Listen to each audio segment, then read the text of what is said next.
జిల్లా వైద్యశాల కార్యాలయంలో ఏసీబీ రైడ్. ఏసీబీకి రెడ్ హ్యాండెడ్గా చిక్కిన జిల్లా వైద్యాధికారి డిఎంఎన్హెచ్ఓ డాక్టర్ టీవీ బాలమురళీకృష్ణ మరియు ఆయన సీసీ. లంచం తీసుకుంటూ పట్టుబడ్డ జిల్లా వైద్యాధికారి, ఆయన వ్యక్తిగత సిబ్బంది. 20,000 లంచం తీసుకుంటూ పట్టుబడ్డ జిల్లా వైద్యశాఖ అధికారి సీనియర్ అసిస్టెంట్ కాంతమ్మ వద్ద రీపోస్టింగ్ లంచం తీసుకుంటూ పట్టుబడ్డారు.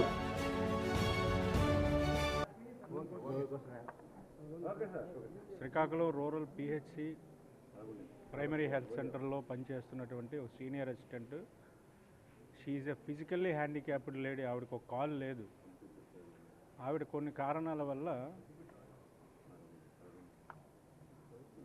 కొంచెం మానసికంగా కొంచెం డిప్రెస్ అయ్యి ఆవిడ సెలవు పెట్టి వెళ్ళిపోయింది. కొన్నాళ్ళు డ్యూటీకి ఆబ్సెంట్ అయ్యి సెలవు పెట్టి వెళ్ళిపోయింది. తర్వాత కిందటి సంవత్సరం అక్టోబర్ నుంచి ఈ సంవత్సరం జనవరి వరకు ఆవిడ మెడికల్ లీవ్లో ఉండి సబ్సిక్వెంట్ ఆవిడ జాయిన్ అవ్వడానికి కన్సర్న్ పిహెచ్సికి వెళ్తే ఆ కన్సర్న్ పిహెచ్సి డాక్టర్ గారు అయినటువంటి డిఎంఎన్హెచ్ఓ గారికి రిఫర్ చేశారు. ఇక్కడ ఉన్నటువంటి డిఎంఎన్హెచ్ఓ గారు ఏం చేశారంటే ఆవిడ అప్లికేషన్ని రీజనల్ డైరెక్టర్ గారికి, విశాఖపట్నంలో ఉన్న రీజనల్ డైరెక్టర్ గారికి ఫార్వర్డ్ చేశారు. ఈవిడ కేసుని కన్సిడర్ చేయండి, ఈవిడ ఇన్నాళ్ళు సెలవు పెట్టి వచ్చిందని చెప్పి.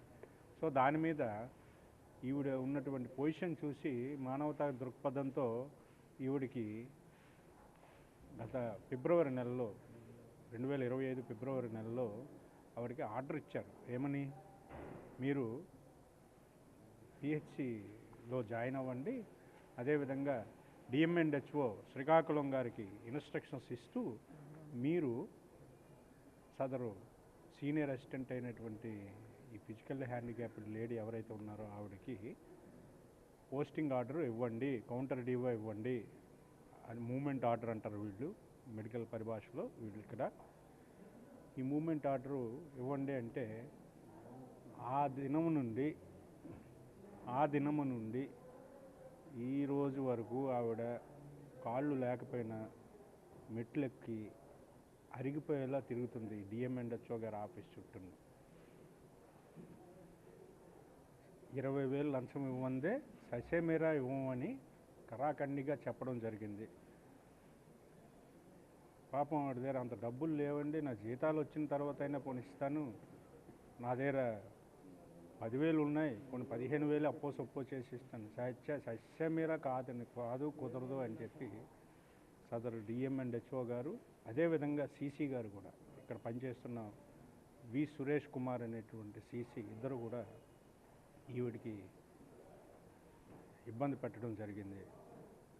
ఈవిడ ఎప్పుడైతే కరాఖండిగా 20,000 కానీ ఇస్తేనే కానీ మూమెంట్ ఆర్డర్ ఇవ్వమని చెప్పేసి అన్నారో, లంచం ఇవ్వడం ఇష్టం లేనటువంటి ఈవిడ వీరి చుట్టూ తిరగడం ఇష్టం లేక మా ఏసీబీకి మాకు నిన్న సంప్రదించడం జరిగింది. సంప్రదించిన తర్వాత మేము వెరిఫై చేసుకున్నాము. వెరిఫై చేసుకుని ఆవిడ చెప్పిన మాటలు నిజమని నమ్మిన తర్వాత ఈరోజు ఆ 20,000 రూపాయలు ఆవిడ కెమికల్ పూసి ఆవిడకి ఇచ్చి పంపించాము.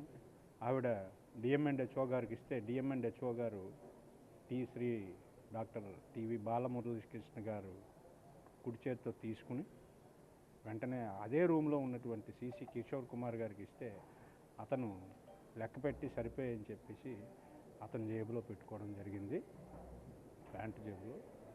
ఇమీడియట్గా నేను, శ్రీకాకుళం ఏసీబీ డిఎస్పీ, మా సిబ్బంది, ఇన్స్పెక్టర్స్, ఎస్ఐ, మా సిబ్బంది అందరూ కూడా వచ్చి ఇమీడియట్గా రెడ్ హ్యాండెడ్గా ఇద్దరిని కూడా మేము పట్టుకోవడం జరిగింది.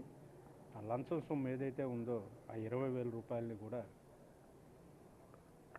సీసీ గారు అయినటువంటి అతను కూడా deputy paramedical officer, Jalumuru section చూస్తారట, అతను సీసీగా పెట్టుకున్నారు.